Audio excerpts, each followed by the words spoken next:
दरवाजे पर दस्तक देने वाला शख्स आखिरकार घर के अंदर आ चुका था, लेकिन मिसेस बेंटिंग अभी तक ये नहीं जानती थी कि इस अजीब आदमी की आमद उनकी जिंदगी हमेशा के लिए बदलने वाली है। वो शख्स आम लोगों जैसा नहीं था।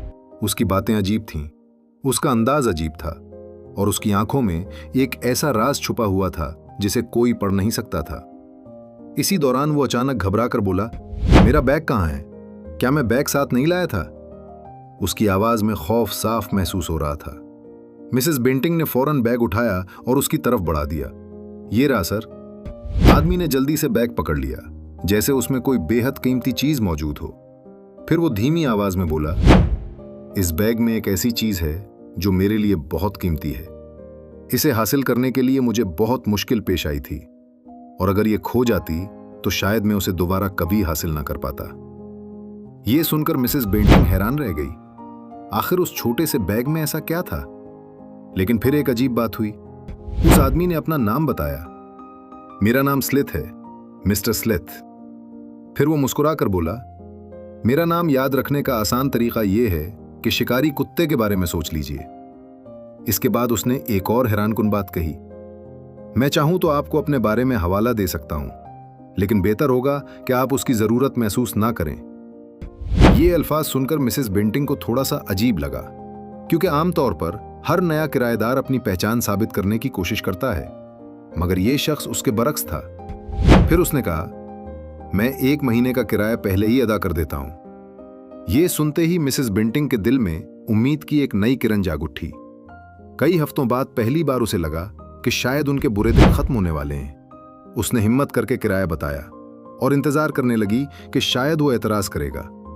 मिस्टर स्लिथ ने बगैर किसी बहस के कीमत मान ली, बल्कि उसने पेशकश की कि अगर ज्यादा रैंक दूं तो क्या आप किसी और किराएदार को घर में नहीं रखेंगी? मिसेस बेंटिंग ने फौरन हाँ कर दी, क्योंकि इतनी रकम उनके लिए किसी खजाने से कम नहीं थी। लेकिन मिस्टर स्लिथ की एक शर्त थी, वो अकेला रहना चाहता था और खास तौर पर यह चाहता था कि काम के दौरान कोई उसे तंग ना करे। उसने कमरे के दरवाजे की चाबी के बारे में भी बार बार पूछा, जैसे उसे अपनी प्राइवेसी की गैर मामूली फिक्र हो। यह बात भी कुछ अजीब थी, लेकिन हुर्बत इंसान को बहुत से सवाल पूछने से रोक देती है। फिर मिस्टर स्लिथ ने जेब में हाथ डाला और सोने के सुक्के निकालने लगा। 1, 2, 3, 4। देखते ही देखते मेज पर 10 सोने के सुक्के रख दिए गए। मिसेस बेंटिंग की सांस रुक सी गई। उसके दिल की धड़कन तेज हो गई। इतनी रकम उसने एक साथ काफी अरसे से नहीं देखी थी। लेकिन फिर एक अजीब बात हुई। मिस्टर स्लिथ ने बताया कि उसका सारा सामान रास्ते में गुम हो गया है। अब उसके पास सिर्फ यही एक बैग बचा है। यह सुनकर मिसेस बेंटिंग मजीद हैरान हुई। अगर उसका सामान वाकई गुम हो गया था तो फिर उसके पास इतनी बड़ी रकम कहां से आई और उस बैग में आखिर क्या मौजूद था? लेकिन उसने कोई सवाल नहीं किया, क्योंकि उस वक्त उसके जहन में सिर्फ एक चीज थी, राहत। आखिरकार उनके घर में एक शरीफ और अमीर किराएदार आ गया था। कम से कम वो यही समझ रही थी।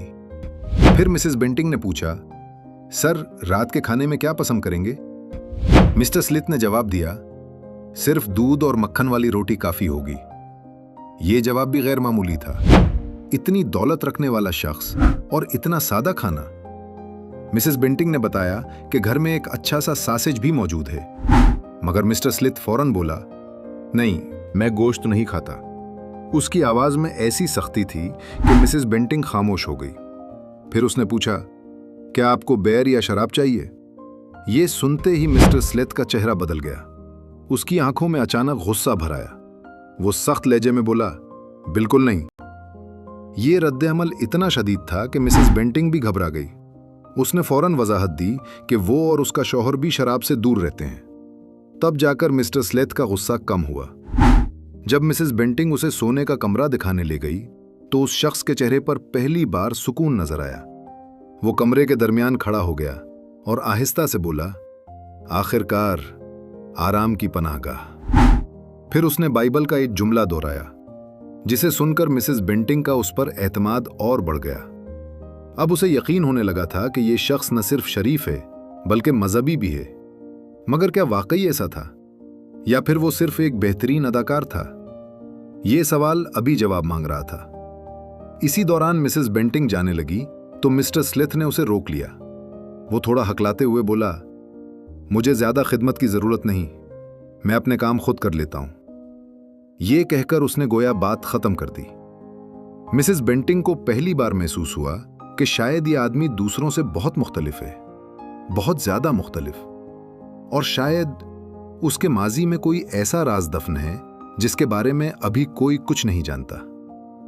लेकिन असल सवाल यह है, क्या मिस्टर स्लिथ वाकई एक शरीफ और तन्हा आलिम था, या फिर लंदन में फैलने वाले इन पुरअसरार वाकयात से उसका कोई ताल्लुक था?